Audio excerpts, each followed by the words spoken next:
ഈ പേളിമാണീനെ കൊണ്ട് ഭയങ്കര ശല്യം തന്നെയാണ്. കാരണം എന്താണെന്ന് വെച്ചാൽ ഇതൊക്കെ എന്ന് പറഞ്ഞാൽ ദിയാകൃഷ്ണക്ക് എന്തൊരു പ്രശ്നമാണെന്നറിയാടുന്നേ. അതായത് പേളിമാണീൻ്റെ വീഡിയോ കണ്ടു കഴിഞ്ഞാൽ ദിയാകൃഷ്ണനെയാണ് എല്ലാവരും പോയിട്ട് തെറി വിളിക്കുന്നത്. പേളിമാണീനെ കണ്ട് പഠിക്കുക, പേളിമാണീനെ കണ്ട് പഠിക്കുന്നു. എൻ്റെ ദിയാകൃഷ്ണനെ പോയിട്ട് എന്തിനാണോ ഇങ്ങനെ തെറി വിളിക്കുന്നത് എന്നാൽ വിളിക്കേണ്ട ആവശ്യമുണ്ട്, അതുകൊണ്ടല്ലേ വിളിക്കുന്നത്.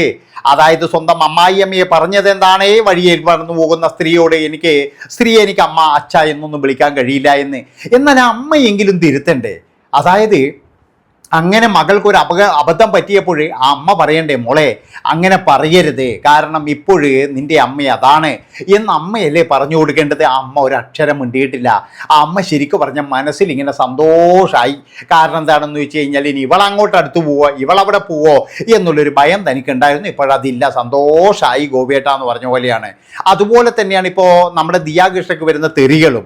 വേറെ ഒന്നുമല്ല, ഇപ്പോൾ പേളിമാണീൻ്റെ ഇപ്പോഴത്തെ ഒരു വീഡിയോ, പിന്നെ പേളിമാണി അവരുടെ കുടുംബത്തോടൊക്കെ എന്ന് പറഞ്ഞാൽ നല്ല രീതിയിലാണ് പെരുമാറുന്നുണ്ട്. ഉള്ള കാര്യം എന്താ പറയുന്നതിന്, അമ്മായിയമ്മ എന്ന് പറഞ്ഞു കഴിഞ്ഞാൽ പേളിമാണിക്ക് ജീവനാണ്. അതുപോലെ തന്നെ എന്ന് പറഞ്ഞാൽ ഞാൻ പറഞ്ഞില്ല, അവരുടെ ഭർത്താവാണെങ്കിൽ പേളിമാണിയുടെ അമ്മയെ അല്ലെങ്കിൽ അച്ഛനെ ഭയങ്കരമായിട്ട് ഇഷ്ടപ്പെടുന്ന ഒരു വ്യക്തി തന്നെയാണ്. അതുകൊണ്ടാണ് ഞാൻ പറയുന്നത്, അത് അങ്ങോട്ടും ഇങ്ങോട്ടും അവർ നല്ല ബോണ്ടിങ് തന്നെയാണ്. ഇപ്പോഴേ ഒരു വീഡിയോ ഇറങ്ങിയിട്ടുണ്ട്. അതെന്താണെന്ന് വെച്ച് കഴിഞ്ഞാൽ പേളിമാണി തൻ്റെ കൂടെയുള്ള സഹായിക്ക്, അതായത് സെർവൻ്റ് എന്ന് പറയുന്നില്ല, അല്ലെങ്കിൽ എന്ന് പറഞ്ഞു കഴിഞ്ഞാൽ വേലക്കാരി എന്ന് പറഞ്ഞാൽ ഒന്നും പറയുന്നില്ല കേട്ടാ, അവർ പറയുന്നത് തൻ്റെ അനുജത്തി എന്നാണ്. ആലോചിച്ച് നോക്കുക, ഹിന്ദിക്കാരിയാണ്. അതുമാത്രവുമല്ല, അവരൊരു സമ്മാനം കൊണ്ട് കൊടുക്കുമ്പോഴേ ശരിക്കും രണ്ട് പേരെന്ന് പറഞ്ഞു കഴിഞ്ഞാൽ അവിടെ കിടന്ന് കരഞ്ഞുപോയി എന്നുള്ളതാണ് എനിക്ക് തോന്നുന്നത്. അതിൻ്റെ കമൻറ്റ് ബോക്സ് വായിച്ചപ്പോഴേ ശരിക്കും അവരെക്കാട്ടിയും കരഞ്ഞത് പ്രേക്ഷകർ തന്നെയാണ്. കാരണം എന്താണെന്ന് വെച്ചാൽ നല്ലൊരു മനസ്സാണോ വേണ്ടത്.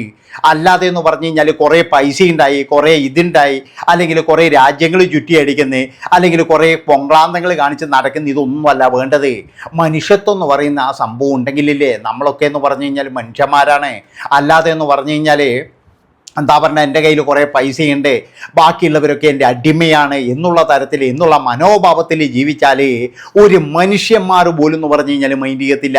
ഇന്നിപ്പോഴും ഞാൻ പറയുകയാണ്, കൃഷ്ണകുമാറിൻ്റെ ഫാമിലി എടുത്തു കഴിഞ്ഞാൽ അത് ദിയാകൃഷ്ണയടക്കം, ദിയാകൃഷ്ണക്കൊക്കെ എന്ന് പറഞ്ഞാൽ നല്ല രീതിയിൽ പോസിറ്റീവ് വന്നിരുന്നു. പക്ഷേ ഒരേ ഒരു വാക്കുകൊണ്ട് തന്നെ എന്ന് പറഞ്ഞാൽ ആ സ്ത്രീയുടെ പോസിറ്റീവ് എല്ലാം പോകുകയും ഇപ്പോഴെന്ന് പറഞ്ഞാൽ കട്ട നെഗറ്റീവിലാണുള്ളത്. അതായത് ഒരു മനുഷ്യന്മാർ പോലും എന്ന് പറയുന്നത് അവർക്ക് വേണ്ടി നല്ലത് പറയുന്നില്ല. കാരണം എന്താണ്, ഒരേ ഒരു പ്രശ്നം, അവരുടെ വായിലെ നാക്ക് തന്നെ, വേറെ ഒന്നുമല്ല, അവരുടെ വായിലെ നാക്ക് തന്നെയാണ്. അപ്പോൾ ഇവിടെ പേളിമാണി തൻ്റെ കൂടെയുള്ള സഹായിയെ പറയുന്നത് തൻ്റെ അനുജത്തി എന്നാണ്. അതുപോലെ തന്നെ പേളിമാണി പറയുന്ന മറ്റൊരു കാര്യമുണ്ട്, എൻ്റെ മുഖമൊന്ന് വാടിക്കഴിഞ്ഞാൽ അതുപോലെ തന്നെ എനിക്ക് എന്താണ് വേണ്ടത് എന്ന് പോലും അറിഞ്ഞു തരുന്ന ഒരാളാണ് എൻ്റെ കൂടെയുള്ള സഹായി എന്ന് പറയുമ്പോൾ പേളിമാണിയുടെ കണ്ണിൽ നിന്നാണ് വെള്ളം വന്നത്. അതുമാത്രമല്ല നാട്ടുകാരുടെ, അതായത് ഈ ഒരു വീഡിയോ കാണുന്നവരുടെയും കണ്ണിൽ നിന്നും വെള്ളം വന്നു. കാരണം എന്താ, ഒരാളും ഇങ്ങനെയൊന്നും ചെയ്യത്തില്ല.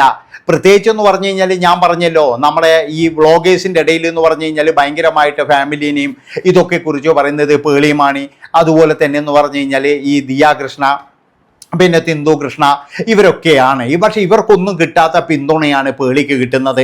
അതെന്തുകൊണ്ടാണെന്ന് വെച്ച് കഴിഞ്ഞാൽ പേളിയുടെ ആ ഒരു സ്നേഹം തന്നെയാണ്. ആ പ്രേക്ഷകരോടായാലും എല്ലാവരോടായി കഴിഞ്ഞാൽ പേളി ശരിക്കും പറഞ്ഞു കഴിഞ്ഞാൽ നമ്മൾ വിചാരിക്കുന്ന പോലെ വലിയ മോഡലും കാര്യങ്ങളൊക്കെ ആയിരുന്നു. ഒരു പക്ഷേ എന്ന് പറഞ്ഞാൽ അവർക്ക് വലിയ ഡിമാൻഡ് ഇട്ട് നടക്കാം. പക്ഷേ അവരെ എല്ലാവരും ഇഷ്ടപ്പെട്ടത് എന്ന് പറഞ്ഞു കഴിഞ്ഞാൽ അവരുടെ പെരുമാറ്റം കൊണ്ടാണ്. അതൊന്നും ഇല്ലാതെ പോയത് ആയിരിക്കാമെന്ന് വെച്ചാൽ ദിയാകൃഷ്ണയ്ക്കില്ല, കൃഷ്ണകുമാറിൻ്റെ മക്കൾക്ക് ആർക്കെങ്കിലും ഉണ്ടോ വെച്ച് കഴിഞ്ഞാൽ ഒരാൾക്കും ഇല്ലയെന്നേ ഞാൻ പറയുള്ളൂ. കാരണം എന്താ വെച്ചാൽ പൈസക്കാർത്തിയാണ്. പൈസക്കാർത്തി എന്ന് പറഞ്ഞു കഴിഞ്ഞാൽ എന്തിതായിട്ടായാലും പൈസ വേണമായിരുന്നു. ആ പൈസയാണെങ്കിൽ നായാ പൈസ അണാപ്പൈ ഒരാൾക്ക് കൊടുക്കത്തുമില്ല. അതായത് ഇപ്പോഴെന്ന് പറഞ്ഞാൽ പേളിമാണി ഞെട്ടിച്ച പോലെ അവിടെ ഞെട്ടിക്കാനല്ലേ, അതൊന്നും ഞെട്ടിക്കൂല മക്കളെ. സ്വന്തം അമ്മായിയമ്മയ്ക്ക് കൊടുത്ത കാശ് വരെ വിളിച്ചു പറയുന്ന ഒരു സ്ത്രീ, ആലോചിച്ച് നോക്കണം. അതായത് അവരുടെ മകനാണ് ഇവളുടെ ഭർത്താവ് എന്നുള്ള ഒരു പരിഗണന പോലും നൽകാതെ തൻ്റെ അമ്മായിയമ്മയ്ക്ക് ഞാൻ കൊടുത്തിട്ടുണ്ട്, കൊടുത്തത് മുഴുവൻ വിളിച്ചു പറയുന്ന, ഒരു പക്ഷേ ആ കുടുംബത്തെ ഏറ്റവും കൂടുതൽ നാണം കെടുത്തിയത് എന്ന് പറഞ്ഞു കഴിഞ്ഞാൽ എനിക്ക് പറയാനുള്ളത് ഈ അശ്വിൻ എന്ന് പറയുന്നവൻ തന്നെയാണ്. കാരണം അശ്വിന് പറയാമായിരുന്നു എൻ്റെ അച്ഛനും അമ്മയുമാണ്, അവരെന്നെ രാജകുമാരനെ പോലെയാണ് നോക്കിയത് എന്ന് കല്യാണം കഴിയുന്നതിന് മുമ്പേ പറഞ്ഞിട്ടുണ്ട്. അതുമാത്രവുമല്ല, കല്യാണം കഴിയുന്നതിന് മുമ്പേ ആ വീട്ടിൽ പോയിട്ട് ദോശയും ചട്നിയും അടിക്കുമ്പോഴേ മീനാമ്മി മീനാമ്മി എന്ന് വിളിക്കുന്നത് നമ്മളെല്ലാവരും കേട്ടതാണ്. അന്നൊന്നെന്ന് പറഞ്ഞു കഴിഞ്ഞാൽ അമ്മ എന്ന് വിളിക്കാൻ ഒരു കുഴപ്പവുമില്ല. പിന്നെ ഇപ്പോൾ കുറവായത്, അതായത് കല്യാണമൊക്കെ കഴിച്ചപ്പോഴേ ഇനിയിപ്പോഴും വേണ്ടടോ അവരുമായിട്ടൊരു കമ്പനി വേണ്ട. കാരണം എന്താ വെച്ചാൽ ഇപ്പം തന്നെ എന്ന് പറഞ്ഞാൽ കുറേ പൈസ തരാനുണ്ട്. ഇനിയിപ്പോഴെന്ന് പറഞ്ഞാൽ അവർ ആ പൈസ തരുന്നില്ലേ പോട്ടെ, ഇനിയും കൂടുതൽ ചോദിക്കാതിരുന്നാൽ നല്ലതല്ലേ. അതുകൊണ്ട് തന്നെ എന്ന് പറഞ്ഞു കഴിഞ്ഞാൽ ഒരു ചെറിയൊരു തെറ്റൽ, അതത്രയേ ഉള്ളൂ. ഒരു ചെറിയൊരു തെറ്റൽ അവിടെ കൊടുത്ത് ഇതൊക്കെ മനസ്സിലാക്കാനുള്ള കഴിവ് നമുക്കുണ്ടോ? അതാണ് നിങ്ങൾ മനസ്സിലാക്കേണ്ടത്. അതായത് ഈ പൈസ തിരിച്ചു കൊടുക്കത്തില്ല അല്ലെങ്കിൽ തിരിച്ചു കിട്ടൂല എന്ന് തോന്നിയപ്പോൾ ഇനിയും ചോദിക്കണ്ട എന്ന് കരുതിയിട്ട് ഒന്ന് ചെക്ക് വെച്ചാണ്, അല്ലാതെ വേറെയൊന്നുമല്ല. ഏതായാലും എനിക്ക് പറയാനുള്ളത് എന്താണെന്ന് വെച്ച് കഴിഞ്ഞാൽ, അതായത് ഒരു വേലക്കാരിയായാലും ഒരു എന്തൊക്കെ ആയിക്കഴിഞ്ഞാലോ ഈ പേളി മാണിയുടെ ആ ഒരു സംഭവം ഉണ്ടല്ലോ, അത് ഒരുപാട് പേർക്ക് പ്രചോദനമാണ്. കാരണം എന്താണെന്ന് വെച്ചാൽ നമ്മൾ വല്ല ജോലിക്കും പോകുമ്പോഴും നമ്മുടെ കുട്ടികളെ നോക്കുന്ന നല്ല രീതിയിലുള്ള ആയമാരുണ്ട്, മോശം രീതിയിലുള്ളവരുണ്ട്, നല്ല രീതിയിലുള്ളവരുണ്ട്. പക്ഷേ അങ്ങനെയുള്ള ഒരാളെ കിട്ടുക എന്ന് പറഞ്ഞു കഴിഞ്ഞാൽ വലിയ പ്രയാസമാണ്. ഇവിടെ പലരുടെ അടുത്തും അങ്ങനെയുള്ള ആൾക്കാരെയൊക്കെ കിട്ടുന്നുണ്ട്. പക്ഷേ അവരൊക്കെ വളരെ മോശമായിട്ട് പെരുമാറിയിട്ടാണ് ഇതുപോലെയുള്ള ആയമാർ അവിടുന്ന് വിട്ടുപോകുന്നത്.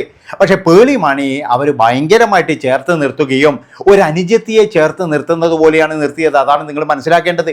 ചില ആൾക്കാരൊക്കെ എന്ന് പറഞ്ഞു കഴിഞ്ഞാൽ വേലക്കാരികൾക്ക് വേറെ സീറ്റ്, അതുപോലെ തന്നെ എവിടെയെങ്കിലും പോകുമ്പോൾ അവരെ കുട്ടികളെ കളിപ്പിക്കാൻ വേണ്ടി വേലക്കാരി അവർക്ക് ഭക്ഷണം പോലും കൊടുക്കാതെ അവരെ കാറിലിരുത്തി എല്ലാവരും കൂടി വെട്ടി വിഴുങ്ങുന്ന സംഭവമൊക്കെ നമ്മൾ ഒരുപാട് കണ്ടിട്ടുണ്ട്. അവിടെ നിന്നൊക്കെ എന്ന് പറഞ്ഞു കഴിഞ്ഞാൽ വ്യത്യസ്തമാവുകയാണ് പേളി മാണി എന്ന് പറയുന്ന ആ ഒരു വ്ളോഗർ. അത് വലിയ സന്തോഷമാണ് തരുന്നത്. കാരണം എന്താണെന്ന് വെച്ചാൽ തങ്ങളുടെ കുടുംബത്തിന് വേണ്ടിയിട്ട് അല്ലെ മക്കൾക്ക് വേണ്ടിയിട്ട് ശമ്പളത്തിലുപരി അവർക്ക് ഇങ്ങനെയുള്ളൊരു സമ്മാനമൊക്കെ കൊടുക്കുമ്പോഴേ ശരിക്കും പറഞ്ഞു കഴിഞ്ഞാൽ പേളി മാണിയുടെ ആ ലെവലുണ്ടല്ലോ, അതായത് ഇപ്പോഴും ദിയാകൃഷ്ണ എവിടെ കിടക്കുന്നത്, പേളി മാണി എവിടെ കിടക്കുന്നത്, അതാണ് നിങ്ങളൊന്ന് ആലോചിക്കേണ്ടത്. അതായത് ഇവരൊക്കെ എന്ന് പറഞ്ഞു കഴിഞ്ഞാൽ നല്ല ഉയരത്തിലേക്ക് പോയിക്കൊണ്ടിരിക്കുകയാണെന്ന് ഞാൻ പറയുന്നുള്ളൂ. ഏതായാലും ഈ ഒരു സംഭവം എന്ന് പറഞ്ഞാൽ പേളി മാണിക്ക് ഒരുപാട് അനുഗ്രഹങ്ങൾ ഉണ്ടാകും. ഇതൊരുപാട് എന്നവരുടെ ഈ വേലക്കാരിയൊന്നും പറയണ്ട, ഇത് ഒരുപാട് സഹായികളുടെ സ്വപ്നങ്ങൾ തന്നെയാണ്. പല സഹായികളും ആഗ്രഹിക്കുന്നത് എന്താണെന്നറിയാം, അതായത് അവരുടെ ജമാനത്തി ഞങ്ങളോടൊരു സ്നേഹത്തിൽ ഒന്നും വേണ്ട ഭക്ഷണം കഴിച്ചോ, അല്ലെങ്കിൽ തങ്ങൾ ഭക്ഷണം കഴിക്കുമ്പോൾ അവിടെ ഇരുത്തി കഴിക്കണം എന്നില്ല, നീയും ഭക്ഷണം കഴിക്കൂ എന്ന് പറഞ്ഞിട്ട് അത് എടുത്തു കൊടുക്കുമ്പോഴുള്ള ഒരു സന്തോഷം, അതൊക്കെയാണ് ഒരു ജീവിതത്തിൽ ഏറ്റവും വലുത്. അല്ലാതെ എന്ന് പറഞ്ഞു കഴിഞ്ഞാൽ ചില ആൾക്കാരൊക്കെ ആ ഒരു വകുപ്പ് തന്നെ എന്ന് പറഞ്ഞു കഴിഞ്ഞാൽ വേറെ എന്തോ തരത്തിൽ അതുപോലെ തന്നെ കിട്ടുന്ന വേസ്റ്റുകളും കാര്യങ്ങളൊക്കെ മാത്രം കഴിക്കാൻ കൊടുക്കുന്ന അങ്ങനെയുള്ള ഒരുപാട് ജന്മങ്ങളുടെ നമ്മളിടയിൽ അവിടെ നിന്നൊക്കെ എന്ന് പറഞ്ഞു കഴിഞ്ഞാൽ വ്യത്യസ്തമാകുന്ന ഒരു ആൾ തന്നെയാണ് പേളി മാണി. അതിൽ വളരെയധികം സന്തോഷമുണ്ട്. കാരണം എന്താ, ഇങ്ങനെ തന്നെ വേണം, ഇതുപോലെ തന്നെയാണ് പെരുമാറേണ്ടതെന്ന് എനിക്ക് പറയാനുള്ളൂ. ഇതിൽ വലിയ സന്തോഷം. അതുകൊണ്ടാണ് ഞാൻ പറയുന്നത്, അഹങ്കാരികളായിട്ടല്ല മക്കളെ വളർത്തേണ്ടത്. സ്വന്തം അമ്മായിയമ്മയെ പോലും അമ്മ എന്ന് വിളിക്കാൻ മടിക്കുന്ന അഹങ്കാരികളായിട്ട് തൻ്റെ മകനെ കൂടി ഞാൻ ആ വഴിക്ക് കൊണ്ടുപോവുകയുള്ളൂ എന്ന് അഹങ്കാരത്തോട് പറയുന്ന ആ സ്ത്രീ എന്ത് നന്മയാണ് തൻ്റെ മകന് പറഞ്ഞു കൊടുക്കുന്നത്. അതായത് കൂടുതൽ എന്ന് പറഞ്ഞു കഴിഞ്ഞാൽ ഈ അമ്മ എന്താണ്, അമ്മ ഞാൻ ആഗ്രഹിക്കുന്ന തരത്തിൽ എൻ്റെ മകൻ വളരണം എന്നുള്ള തരത്തിൽ അടിച്ചേൽപ്പിക്കുകയാണ് ചെയ്യുന്നത്. ആ ചെറുക്കൻ വളർന്നു കഴിഞ്ഞാൽ ആ ചെറുക്കന് ചിലപ്പോൾ അച്ചമ്മയെ കൂടി അറിയില്ല എന്ന് പറയും. ആ ഒരു ഗതികേടിലാകും എന്നാണ് എനിക്ക് പറയാനുള്ളത്. ഏതായാലും ഇത്രയും പറഞ്ഞുകൊണ്ട് ഈ ഒരു വീഡിയോ ഉപയോഗിച്ച് വൈൻഡപ്പ് ചെയ്യാൻ ഇഷ്ടപ്പെട്ട് കഴിഞ്ഞാൽ ചാനൽ സബ്സ്ക്രൈബ് ചെയ്ത് കൂടെ കൂടിക്കോട്ടെ. നന്ദി, നമസ്കാരം.